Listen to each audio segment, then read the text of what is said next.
Go. Thank you. Okay, so we're going to cover episodes 43 and 44 this evening. Thank you for taking the time, Michael. Um, so I'm going to read the recap of episode 43 from the opening of episode 44 transcript. So last time we took a look at the theory of Schwartz and Sharp, and that was an important theory for linking wisdom to virtue and positive psychology. And we saw the deep connections between wisdom and the cultivation and practice of virtue. We made some criticisms of Schwartz and Sharp. I argued that they should include Sophia and not just phronesis. If you remember those, they were invoking Aristotle's two notions of wisdom and giving priority to phronesis. I think you need both, as Aristotle argued, Sophia and phronesis in order to be virtuous. I also argued that their attempt to explain phronesis with expertise, I think, was confused, and we should put that aside.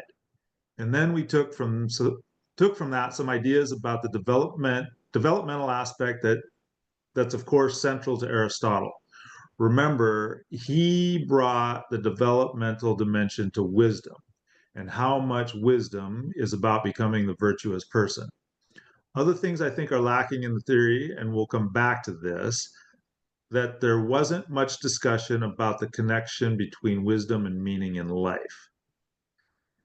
But then we passed to taking a look at a theory that took very seriously the connection between wisdom and virtue. And this is the seminal work of Baltes and Staudinger. We took a look at the idea of the metaheuristics, pragmatics, for orchestrating mind and virtue and excellence. And they talked about the fundamental pragmatics of life. I pointed out to you that a way of making sense conjointly of the invocation of the metaheuristics and both senses of pragmatics is this idea that its core to wisdom is the capacity for relevance realization, obviously improved in some fundamental way, which I think means that there's integral connections between wisdom and intelligence via the notion of rationality that we've already been developing together. And then we took a look at the 5 criteria where there was clear indications of propositional knowledge, procedural knowing. The contextualism, I argued, can be seen as perspectival knowing. I argued against their notion of relativism and argued instead for humility and fallibilism. I'm sorry that was maybe too harsh on them. I think it's pretty clear that many of the seminal wisdom figures from the past were not moral relativists or relativists in any significant way. So I strongly recommend replacing relativism with fallibilism and humility. And then finally, the 5th criteria is that wisdom is applicable to domains in which there is uncertainty. And of course, as I've already argued, that a huge aspect of our life and our cognition, because ill-definedness, combinatorial explosion, etc., which again means relevance realization is being strongly presupposed. Okay, so I think that's a sufficient recap to get us started here. So there's several threads in there. Are there any that you want to pull on first? Is there anything that leaps out at you? Well, let me see. Well, I think for me, the his argument against the notion of relativism, I think, it's not a new idea to me, but I'm really glad that he brought it up in here, because it's one of the things that I think is wrong with the thought process of the modern world, is that there's all these relativists that think that everything's just made up, and I don't agree with that. You know, like virtue is just made up by humans. I don't think so. I think it's built in. I don't know if he actually says this. If it's built into the structure of reality, is what I think is true. It's your job to find that structure and be able to what do you call it? Honor it. There's the humility. Rather than thinking you can make up your own version of reality, which I think is a fool's errand. I mean, I don't agree with that. I think that's one of the reasons things are so messed up. Talk about, So meaning crisis right there. yeah, so maybe you could help me a little bit with this notion of pragmatism. So pragmatism, that was one of the subheaders in here, and he touched on it. So when I hear pragmatism, I I don't think that I really got it. It says so yeah, one of the subheadings was defining the notion of pragmatic, and it was towards the end of episode 43. So the very end of episode 43 is the part that's most interesting to me, the finding the Solomon effect and Mm-hmm. the empirical discovery or I guess demonstration that um, we we become more wise when we interact with another person, and the Yes. finding that you can have that interaction with another person in the imagination, and for practical Mm, purposes it's as effective. yes. I thought that was an incredible part of this because that reflects 100% what polyvagal theory says, which is that Okay. so what polyvagal theory says is that we do not process by ourselves, that we actually share a nervous system function with other human beings, especially in regards to regulation, meaning regulating your states appropriately to the situation. So what Porges explained is that the world is made up of human nervous systems that are connected to each other through a network, let's say social network, and then to the whole world. And that humans can't exist without other humans. That's a total myth of the modern world. Is I'm fine on my own is complete bullshit. Because that's not how we're designed. We're tribal animals. We need each other. No, some people need someone else too much, and that's dysfunctional. But like he said, is if you want to work something out, you do better with others because you have exponentially more processing power when you share the idea and have it reflected by people. And of course, I'm sure the type of people you choose matters to some degree. But the fact, I think to a very large degree. yeah, I mean, but even because that's part of RR, right? That's the relevance realization would be also the ability to navigate towards an influencer who's worth being influenced by, or someone that's worth listening to. Kind of like how we ended up here, which, we went to the course first, and that in itself was a sorting process. Yeah. And then we interacted with each other very intensely and very intimately in a sense. And that was another part of the sorting process. So you notice that we didn't end up with everyone in the class. Yeah. There's a reason for that because they weren't a good match, and that's not a value judgment on them. It's just what we were looking for, and I think that is really important to remember in this process that he's talking about, because the minute you cut out the fact that we need other people, somehow the equation leaves that out. It's complete lunacy. We need other people to help sort out the world, and part of it too is because we see the world from different vantage points.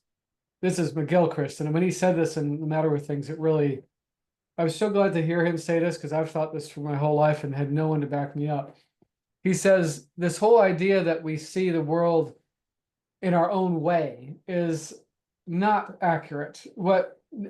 Fully in what people think it means. What it means is that let's say you have a view from the 10th floor.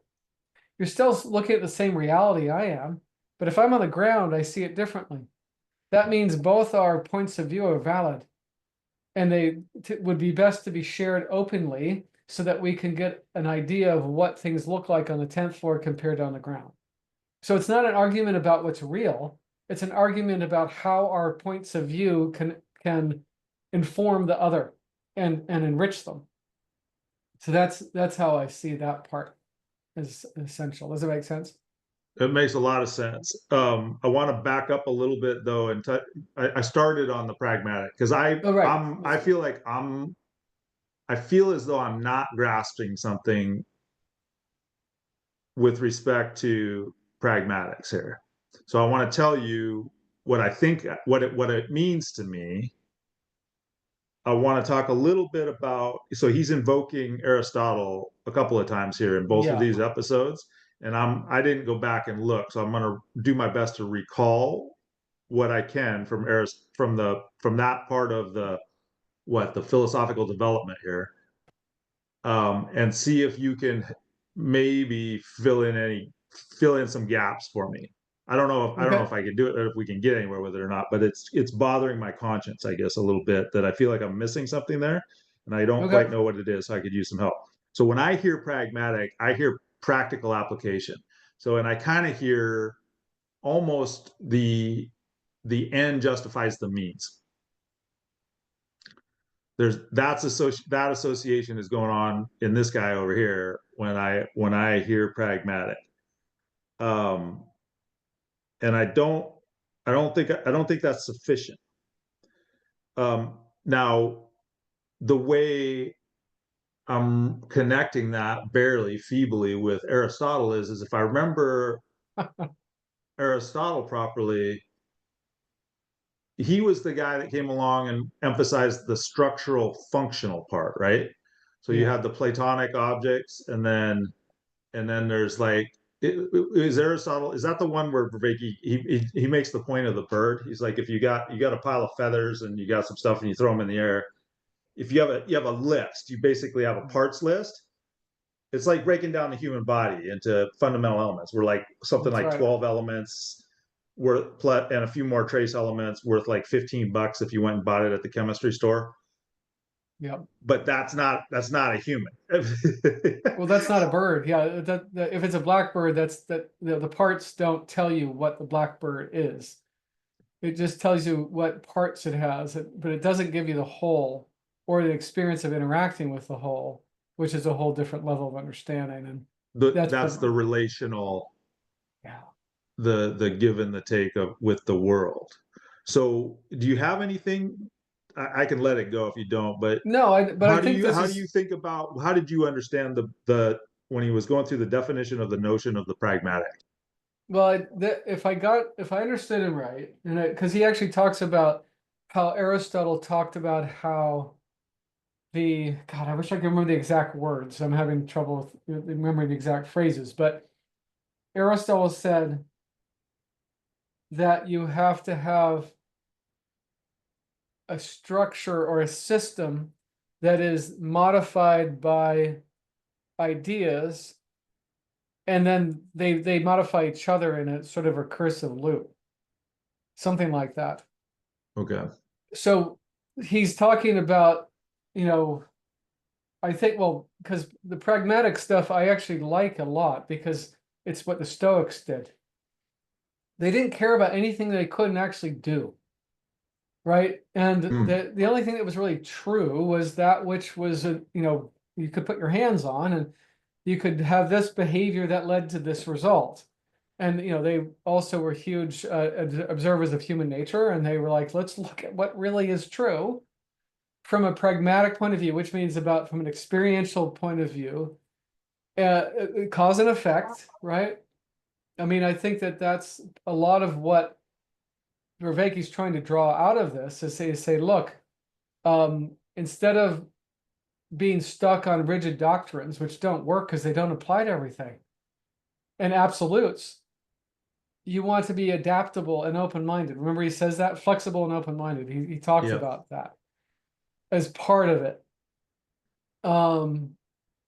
He also said pragmatism often intersects with democratic ideas, I believe, social ideas.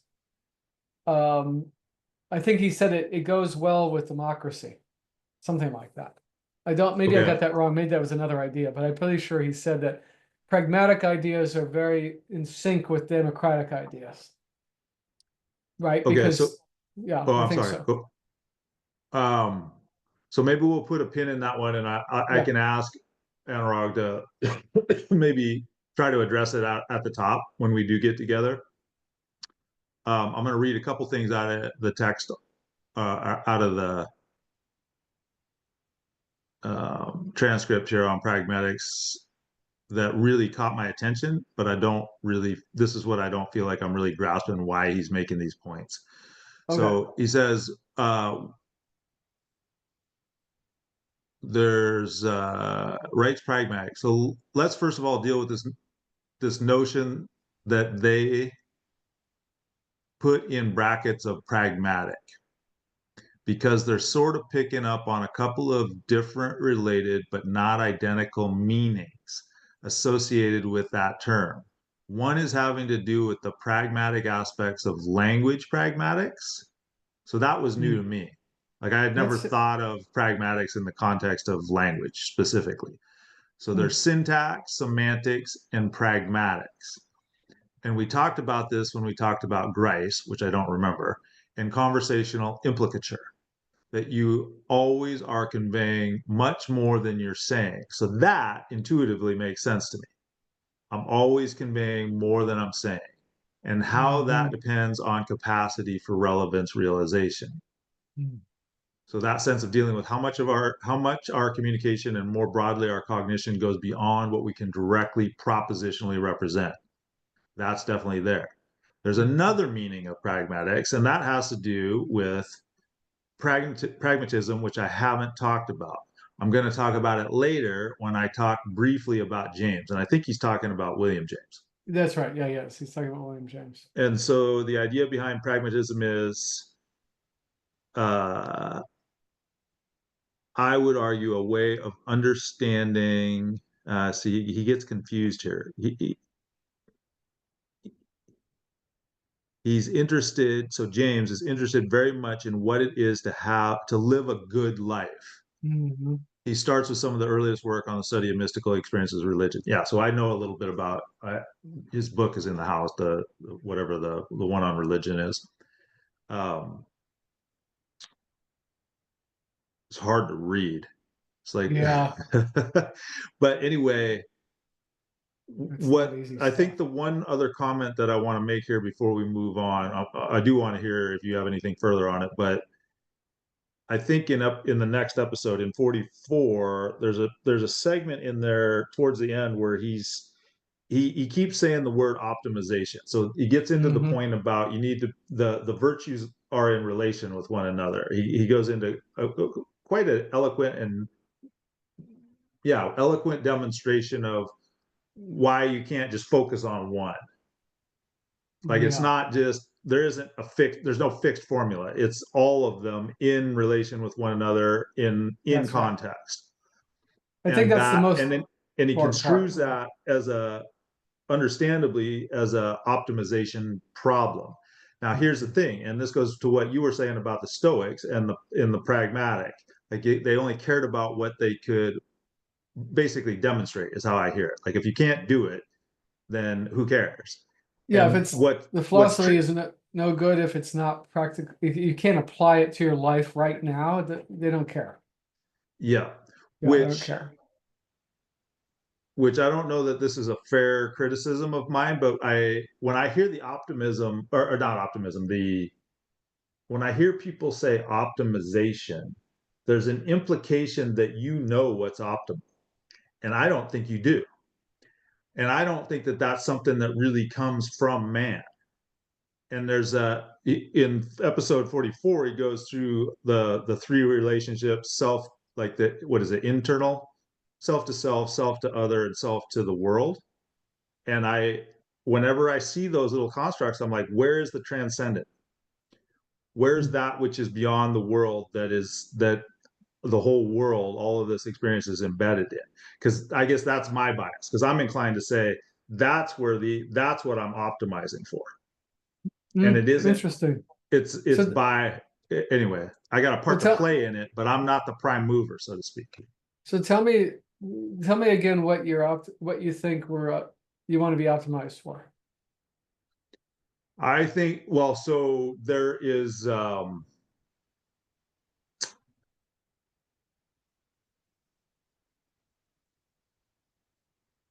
it's something like to follow the mystery, follow the, you've heard of the term like the golden thread, Yeah, yeah. or you can say there's life is living and life is eternal, I believe. and that is what I'm optimizing for. And that's where I'm like I'm always in a little bit of a gap, it feels like, behind it. It's like it's leading the way, and I'm doing my best to, well, yeah, you could say optimize to fit. Yeah, the Yeah, fittedness, the the fit fittedness. fit Yeah. fit to whatever that is. Okay, that makes sense. Yeah, that's how I see it too. I believe that's and the fittedness. I mean, I'm interpreting that what he's saying is to be optimally adaptable. But you have to, you're going to start with the highest order of orientation, though, right? So it's not a trivial orientation. Like, how can I get that what I want right now, and I don't really care how I do it? That's not what he's saying. He's saying, how do I navigate the situation with all the different elements that are presented in an optimal way for all things considered? Now, I don't know if he's quite gotten into what the moral basis, but I think he has said before that agape, Yeah, he does. He gets right? into it in 34. He makes a big point about agape, and Yeah, and also in 44 he makes the point that, I forget how he says it, but he's like, morality is not sufficient to wisdom.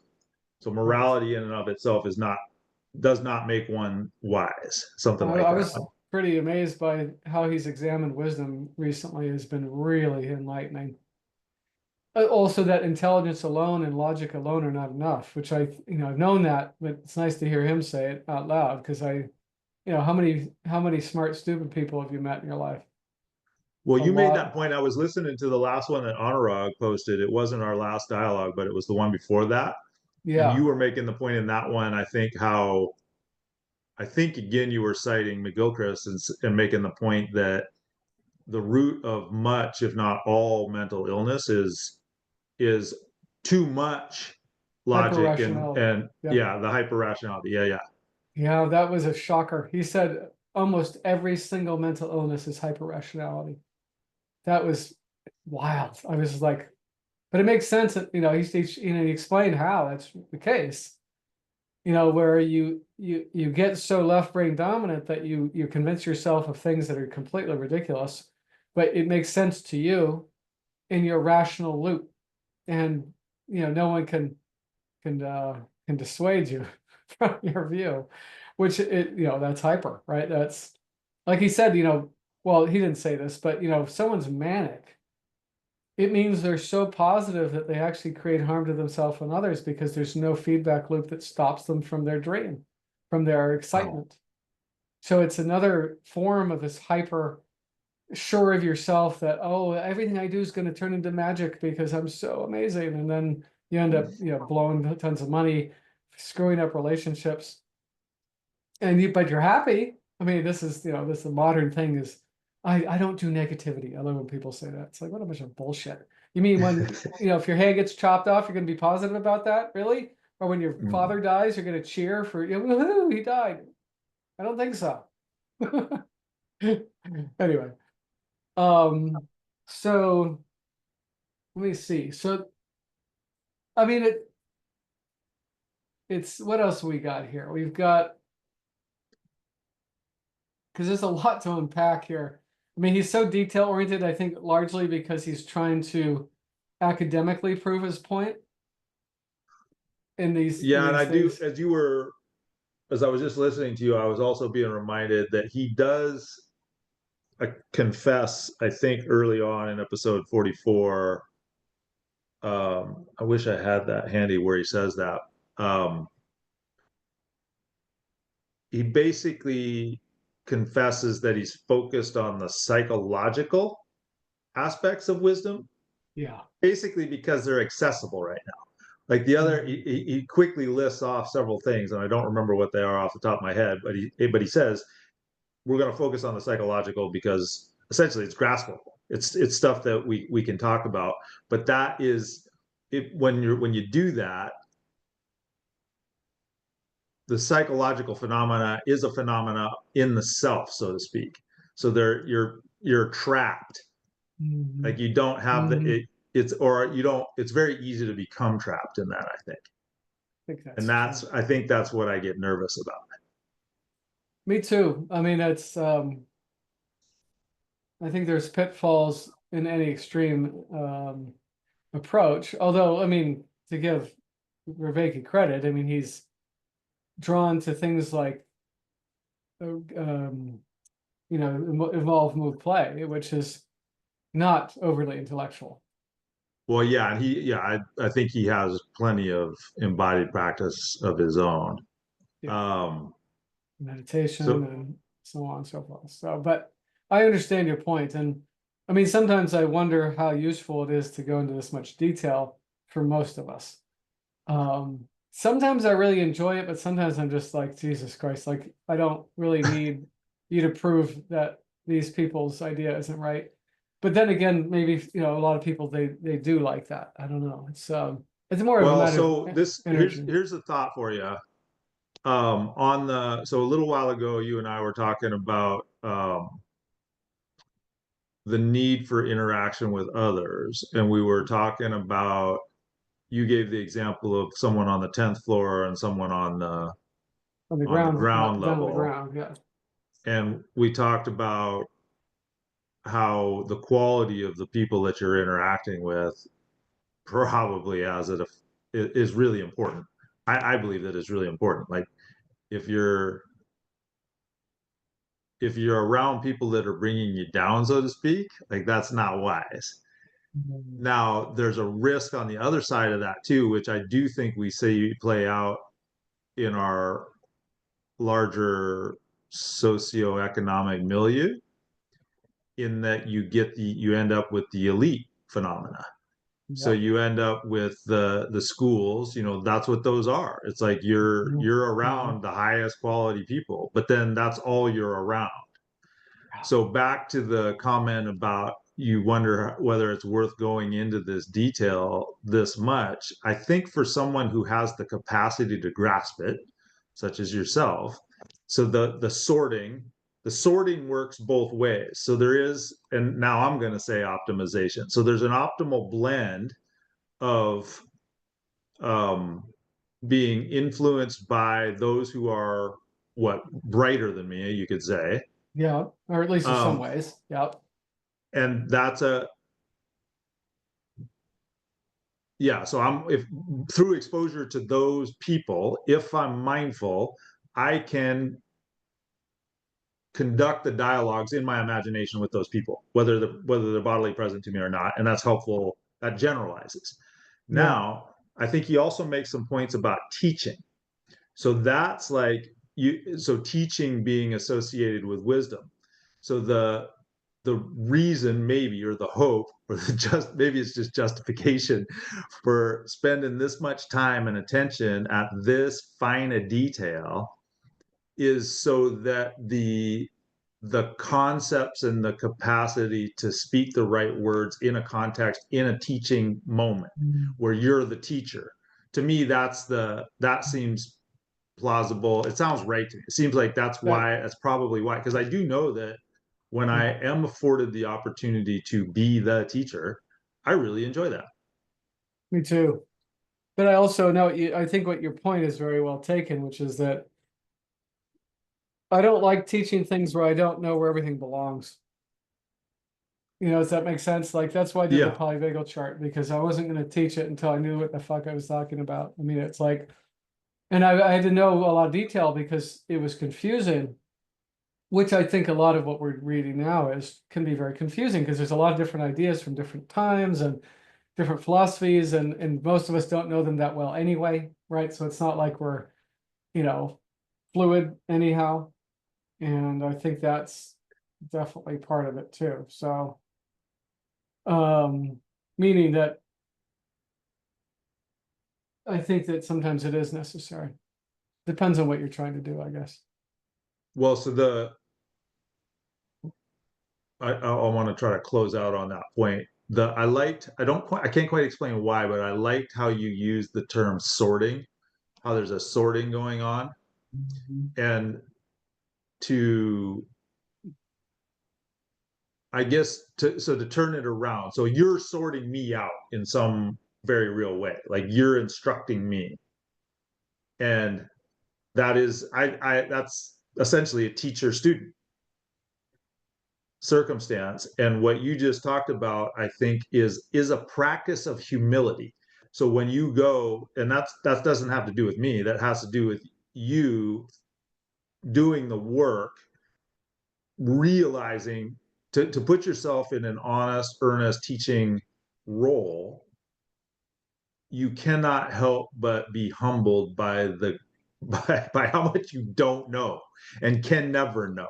Absolutely. And that is a practice that's a humiliating practice. I mean, if you want to talk about what wisdom really is, it's like you can say that one of the aspects would have to be that you are fully aware of how little you can grasp about the totality of existence.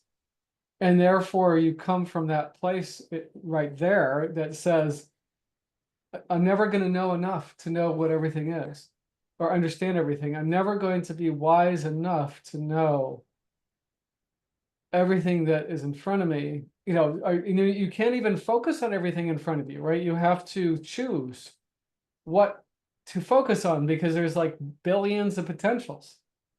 Yeah. So that's, humble too, because you're like, I hope I get this right. That would be a wise thing to say every time I think I figured out how to do this, but I wonder if I'm right. And then you try it and go, wow, it was 50% right. Well, that's a good start. But that whole attitude, I think, embodies a lot of what wisdom actually feels like to be around or to be in, which is you're never sure. I mean, you can be pretty sure, but you can't be 100% sure ever because you know that because of your limited view, because of your limited availability of information and understanding, no matter how many people you talk to, there's going to be things you can't see Yep. or can't anticipate. And therefore, I think this is one of the reasons why religious thought came about too, is because that's really nerve-wracking to be in that place for most humans, because we want to know, everyone wants to be sure. Because this is part of what I see the substitute for wisdom is that you're sure, right? You say, well, anyone that doesn't say this word is wrong. That's pretty simple, right? You're not a Christian, you're wrong, or whatever, fill in the blank. Oh my God, that's great for someone that doesn't want to think real hard about things, because then you could just decide, if you're not Christian, you're wrong. Perfect. Or if you're, Yep. female or male or young or old or, black, white, whatever color you want to use as a simplifier of sorting, but without wisdom infused whatsoever. I mean, it's just this sort of oversimplification. That's what fanaticism is. That's what ideologues do, is they take and simplify everything so that it's all black and white. Problem is, nothing's black and white.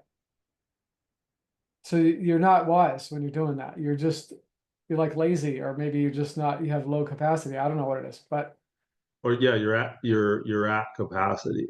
yeah, there you go. You're at capacity. So this is the best you can do, which, when we're in trouble, black and white thinking is actually very useful. If you got, some sort of danger coming at you, then you want to simplify everything to get out of it, but you don't want to stay there forever, because then you're destructive. But So this might be a little bit of an aside, and if you want to table it, please don't hesitate. But I'm thinking about um, when you're in you said when you're in a dangerous situation. So what that immediately does for me is recalls from memory the experiences on motorcycles. I that ride would be a good motorcycles a lot, model. Yeah, that's a good model. where Yep. but I'm not trying to get out of that circumstance. That's the thing. Like, it's actually a very pleasurable circumstance to be in, usually, unless it's freezing cold or super wet or something. Well, yeah, you're putting yourself into flow state by optimizing your challenge, but you're still simplifying because, well, Yeah. it's a little bit different because you are pushing, you're going into fight flight when you're doing what you're doing, but not all the way. Because if you went all the way, then you wouldn't see anything except evil and good, or threat, Oh, non-threat. okay.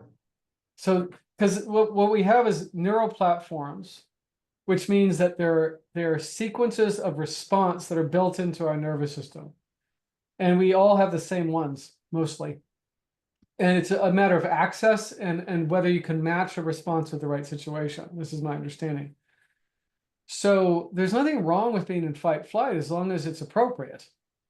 And if you are pushing the edge when you ride your bike, what you're doing is you're accessing sympathetic action energy, but you're also staying grounded, which would be social safe energy, as they call it, polyvagal.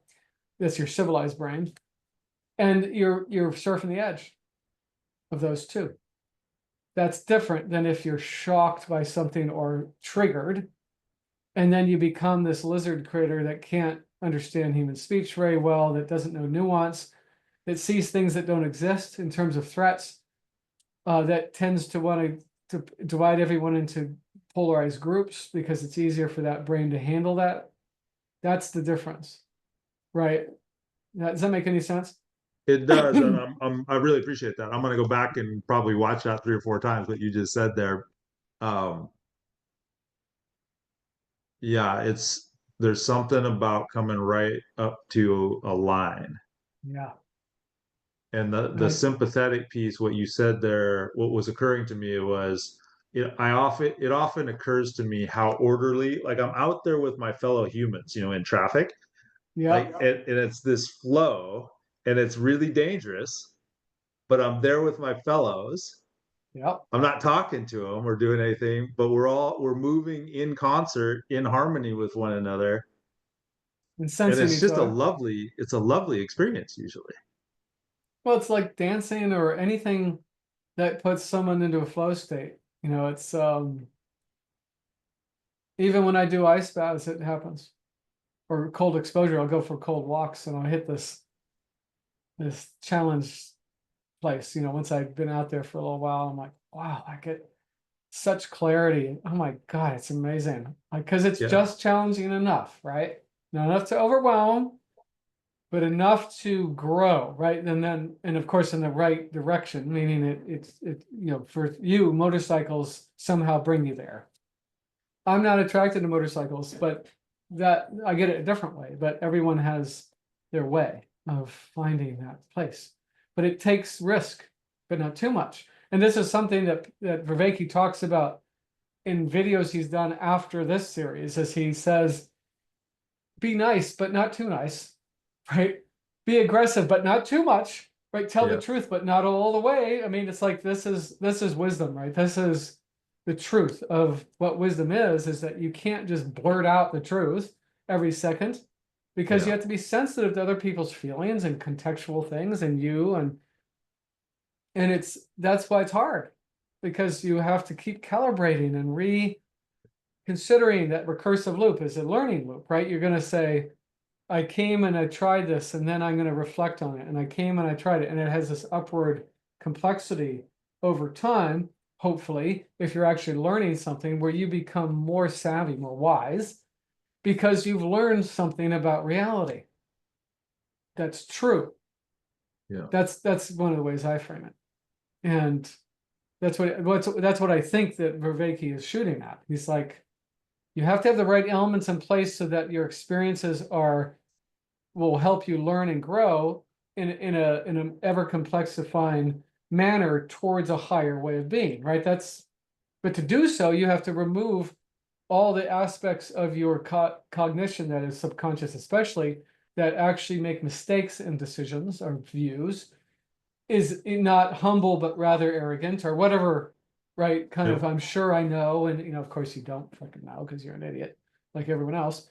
And the minute you think you're lost. I mean, that's I mean, with some exceptions, you could say I know that 2 + 2 is 4, and you can be pretty sure about that. But anything more complex than that is up, I think, up for question in terms of, like, well, I'll give you a good example.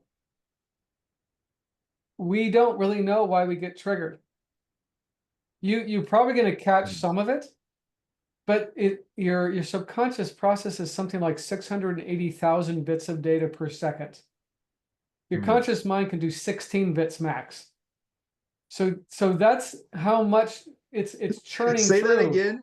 Let's say So that yeah, again, please. subconscious processes somewhere around 680,000 bits of data per second. Okay. Your conscious mind, your frontal cortex, can do about 16 a second max. Okay. So therefore, the decisions that your subconscious makes, which is almost all your decisions you make, you have no idea why it's making them. You can have a clue through practice and mindfulness and all this stuff will increase your awareness. But even that, I mean, seriously, if there's 16 per second here and 680 back here, you can't keep up. Yeah. So you don't really know why you respond the way you do fully. You can feel the response though. Yes, you can. So And you can turn this, it into a mythological structure, and that helps condense it into symbols, which is what he talked about earlier in this course, which is that symbols are a condensed sequence of knowledge or ways of being that are condensed into a symbol as shorthand for a lot of stuff. Like when someone shows the cross for Christian, what does that mean? Well, it has a lot of meaning in there, right? I mean, it's a reminder to be like Christ, or that he died for your sins, and all these things that they put into that symbol because it's hard to remember and it's hard to do. So you need a reminder, right? That's condensed. And I think that the way you get around the fact that you can't process that much information is you have to condense it into symbols and narratives. And that's how we, in stories, which is why we like stories, because it condenses all kinds of knowledge into a sequence that we can feel, that we can't necessarily think through fully. That's my opinion about that. yeah, I liked how you said that. So this, I just want to tie this, what you're saying, the way that I'm understanding what you're saying, I'm gonna tie that to what Vervaeke's laying out here, especially in 44. And do you have a hard stop at 8 o'clock? Fairly, yeah. I mean, I could go a little Okay. longer, but not too much. Okay, so I do want to come back more directly to the content of 44, but what you're saying is providing a beautiful segue, I think, into the emphasis that he places on theory of process. So Yeah, theory of product, he goes into the theory of product is insufficient. He that's says right. that's I think his major criticism of Baltes and Staudinger, and I think says so. you also need a theory of process. And Correct. when you do that what do you call that you just demonstrated a ratio of Yeah. 16 to 600 something, Yep.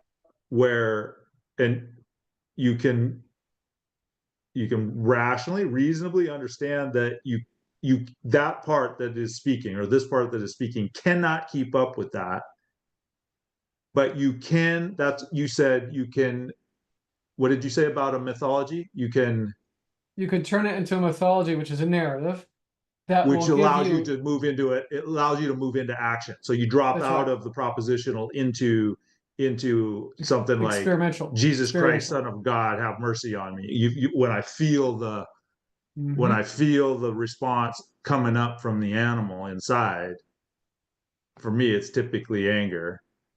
There's I'm afforded opportunities to move into a procedural sequence. That's right. Based Yeah, on a story that is mostly symbols connected together. That what that is, it's an instruction manual of being. So that's what stories are at their best. They're instruction manuals of being embedded in symbols so that your subconscious can take it in and feel it. And instead of just think, because this is think. yeah, This back here is sense yeah. and feel and relate, right? So that's how I see it, is that when, if a story helps you, it's because it gives you a model of being that helps you with either a specific challenge or a specific kind of challenge, right? So that's why, Procedurally. yeah, procedurally, exactly. And so you say, okay, how do I handle an argument with my spouse or something like that? Well, you might have a story from your past, like your grandparents, how they handled it, or in other words, they may have shown you. So you were in the house when they had an argument, and they sat down and they were respectful and they worked it out. It took them, an hour, and they finally hashed it out, and then everyone was fine. Well, that would be a sequence of being, right? That you saw and then try to embody when you come across the same challenge. And then you refine it. So maybe you make it better because you're like, oh, me and my spouse, we upped it a notch. And so now I have even a better model that I can pass on to someone else. Yeah. Yeah. So that's lovely. That like it would be so much fun to see that happen, like in the world, Oh God, yeah. have a reconciliation within the United States of America. That would be That'd amazing. be sweet. Okay. People would have to stop watching social media for that to happen. We're Um, gonna post this on YouTube. It's gonna be on social media. It'll be all right. it's right. Here, avoid your life watching us rather than someone else. So I would propose at this point reading the summary of 44. Yeah, I might Okay. as well. They'll spark our brains at the very least. Let me get Okay. on that as So we well. are continuing. So I'm reading from the beginning of episode 45, which is the recap of episode 44. Yeah. So we are continuing, and it deserves this much attention, our long discussion about the nature of wisdom, because since the axial revolution, it is just crucially connected to the project of meaning in life. Last time we finished up with a look at Baltes and Staudinger. I made some criticisms, and that led into important criticisms made by Monica Ardelt. And then we looked at Ardelt's theory and the way it brought in an important distinction about not just having a good theory of wisdom, but the process of becoming a wise Mhm. person. And then the emphasis on what are the features of a wise person as opposed to what are some of the central claims made by a theory of wisdom. I'm going to read that again. The That's a good emphasis one. on what are the features of a wise person as opposed to what are some of the central claims made by a theory of wisdom. And then we talked about how Monica insightfully brings together the cognitive, the reflective, and the affective. And I pointed out how, within at least the cognitive directly, because of the invocation of Keeks and understanding, we've got relevance realization, grasping the significance. I would also point out that I think that's at least implicit in the reflective machinery, and there's deep potential connection there with both perspectival knowing and the cultivation of rationality, at least perspectival rationality. And the affective ties to agape, which I've already argued has very important connections to relevance realization. And Mhm. that affords Ardelt's theory a powerful way of connecting wisdom to meaning in life as something different from connecting wisdom to virtue. And that's a very important thing to do. We Interesting. still noted, oh, go ahead. Okay. That's an interesting point he just made. Anyway, go ahead. I think with the little bit of time we have, I think that's enough of a recap. Hmm. There was, uh, give me a moment to gather my thoughts here. There was something that stood out.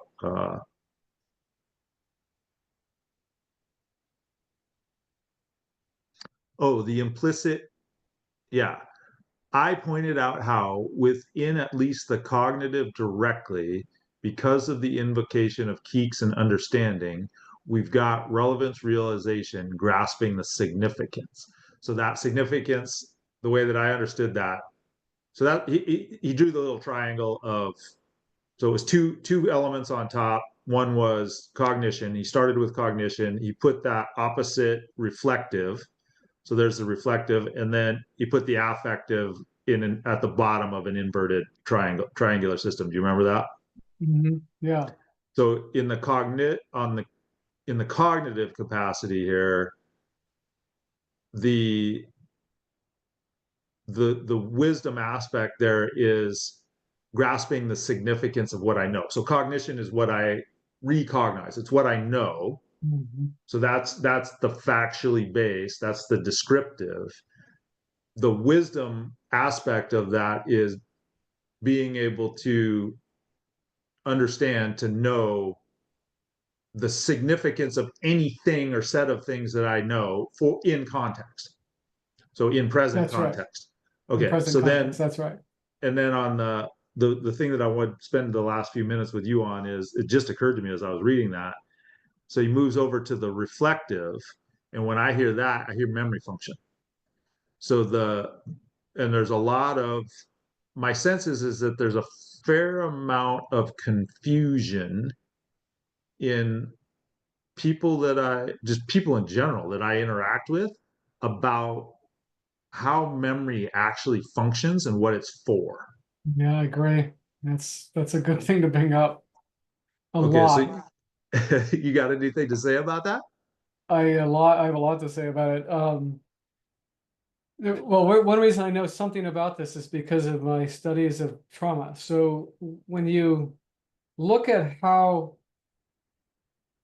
we actually remember things, it's nothing like we think. It's not factual, Yeah. right? It's related, it's relational. So, and well, here's what I learned from studying the science of healing trauma is that our consciousness puts every experience that we have in our life into the narrative of our story, our life story. And it Mm. has to fit. Otherwise, it won't stick it there and integrate it. And so when you have a shock to your system, so let's just use an example. Okay, you're a child, you're 5, your parents lose you in a supermarket or a shopping mall or something. And for a while, and who knows, it could be 5 minutes. That's a long time for a little kid. They are afraid and they feel lost and they're all freaked out, right? So now, if the parent interacts with you in a way that allows you to process that feeling of overwhelm properly, then you finish the cycle of experience that's necessary for the nervous system, and it gets filed away as that was scary, but it turned out okay. Mm. But any experience that doesn't have that ending is unresolved and is stuck in the body asking for resolution, which is what your symptoms are, both mental, physical. So chronic mental illness is no different than chronic pain in terms of what the nervous system is doing. And what it's looking for is help in sorting out the experience so that it can file it somewhere. And until it does that, it doesn't change at all. So you have this intense memory, it's very body oriented and intense, Uh, that stays the same way it was when it happened, where all the other memories you have modify as you get older and as you grow. So mm. the way you remember that birthday party at 10 years old is different at 60 than it was at 20, because your memories shift as you grow and change and have different perspectives. Your memories don't stay the same. They shift, except for traumatic ones, which are they call riveted, which mean it's stuck in a mode and it's not in the flow of your life. It's not in the flow of your nervous system. It's actually separate and stuck. So memory, and here's the other thing, most of your memory is stored in your body, not your head. Yeah. That's the That's other part, big time. It's body sensation patterns in response to an experience. That's what most memory is. body sensation patterns in response to So some sort of event. yeah, okay, so some circumstance, some context. Yeah. Does that make sense? And so if you have a shock, then and you keep encountering situations that are similar, you're going to have the same feeling you did when you had the original shock because there is no other pattern in the system. And so what Uh, you need to do is to do therapy practices, whatever you have to do to strengthen yourself to face that dynamic. But this time you change the ending of the story. So it's basically mythologically, they're dragons, which are creatures that if you're not strong enough, they burn you, and then you're afraid of them ever since. And yeah. you come to the dragon's lair, but this time you have more tools, more resources. You defeat it, and it rewrites the whole story, and then you get whatever prize that dragon is sitting on. That you can then integrate into your life. So that would be wisdom, that would be knowledge, that would be procedural knowledge. So they say, and then you bring that back to the civilization and you share it. So and that's the hero's journey. So that's how the hero's journey ties into all this. The hero is someone that faces that which they're afraid of voluntarily. The victim is that who runs from that which keeps catching them because they're too afraid to face it. And these Hmm. are, two extreme modes of being that one leads to growth and transformation, the other leads to pain, suffering, and despair. So anyway, that's my short synopsis of memory. So Well, that's beautiful. I appreciate that a lot. This is so we're at 8 o'clock. Um, I don't know that I have anything better to add to that. So I'd close unless you got you anything close it. further you want to say. No, I mean, there's so much to discuss. An hour is nothing. Yeah. All I'm good. right. Well, thank you very much for taking the time, Michael, and we'll Thank talk to you you. next week. Yep. All right. Bye bye.